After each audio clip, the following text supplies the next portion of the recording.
চিত্রনায়ক সালমান শাহ হত্যা মামলা এটা হয়েছে। ডনকে আমরা দেখতে পাচ্ছি আদালতে নিয়ে যাওয়া হচ্ছে। সেই জায়গা থেকে বলতে গেলে কিছুক্ষণের মধ্যেই তাকে আদালতে উঠানো হবে। আদালতের হাজতখানা থেকে ডনকে হাঁটিয়ে নিয়ে আইন শৃঙ্খলা রক্ষাকারী বাহিনীর একটি বড় সদস্যরা তাকে নিয়ে যাচ্ছে এবং আমরা আমরা দেখতে পাচ্ছি সেই জিনিসগুলা। ডন কিন্তু আদালতে আসায় যে আমি তাকে খুব সামনাসামনি দেখছি, তার আচরণ খুব স্বাভাবিক মনে হচ্ছে এবং এই হত্যা মামলাটা অনেক পুরানো। সেই জায়গা থেকে একটা ন্যায্য বিচারের আশা সালমান শাহর পরিবারের, দর্শকদের। সালমান শাহর ভক্ত অনুরাগীর সংখ্যা অনেক বেশি, আপনারা জানেন। সেই জায়গা থেকে সালমান শাহর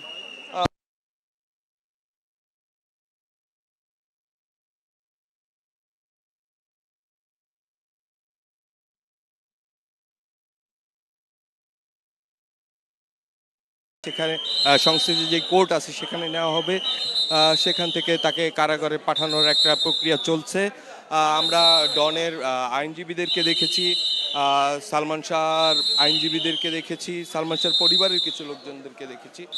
সেই ক্ষেত্রে বোঝা যাচ্ছে আজকে এই মামলার শুনানি অনেক লম্বা সময় হবে। ডনকে ঠিক লিফটের কাছে নিয়ে যাওয়া হয়েছে, সেখান থেকেই তাকে আদালতে তোলা হবে। আমরা আমরা পুলিশের ব্যাপক উপস্থিতি এখানে দেখতে পাচ্ছি। ডনকে ঠিক তাদের মাঝখানে রাখা হয়েছে। কোনোভাবে সাধারণ দর্শনার্থী এমনকি সাংবাদিকরাও তার কাছে যেতে পারছে না। সেই জায়গা থেকে আমরা ডনকে কিছুক্ষণের মধ্যেই আদালতে তোলা হবে।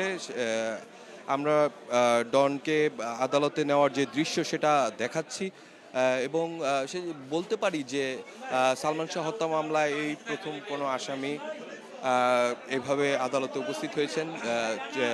ডন তার জায়গায় খলনায়কের ভূমিকায় অভিনয় করেছেন, কিন্তু সালমান শাহর মৃত্যুকে ঘিরে তার জীবনেও খলনায়কের ভূমিকা নেমে আসেন এবং তিনি খলনায়কের ভূমিকায় আজকে ভোরবেলায় গ্রেপ্তার হয়েছেন। একটি করে কিন্তু উপরে নেওয়া হচ্ছে, লিফটটি খুলে গেছে।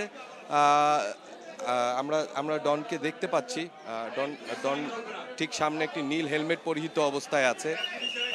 সেই জায়গায় থেকে বলতে গেলে হ্যাঁ, ডনকে এই পাঁচতলার একটি আদালতে উপস্থিত করা হবে। পাঁচতলার একটি আদালত থেকে ডনের আজকে সর্বশেষ যে আদেশটি আদালত দিবেন সেটাকেই মেনে নিয়ে ডনকে হয়তো কারাগারে যেতে হবে। আমরা আমরা ডনকে ঠিক পিছনে রাখা হয়েছে, লিফটের ঠিক পিছনে ডন আছেন। হ্যাঁ, ডনের কোনো কথাবার্তা কেউ যাতে না শুনতে পারেন ওইভাবে এসকর্ট করেই আদালতে তাকে উপস্থিত করা হচ্ছে। প্রচুর পরিমাণ পুলিশ সেখানে উপস্থিত আছে।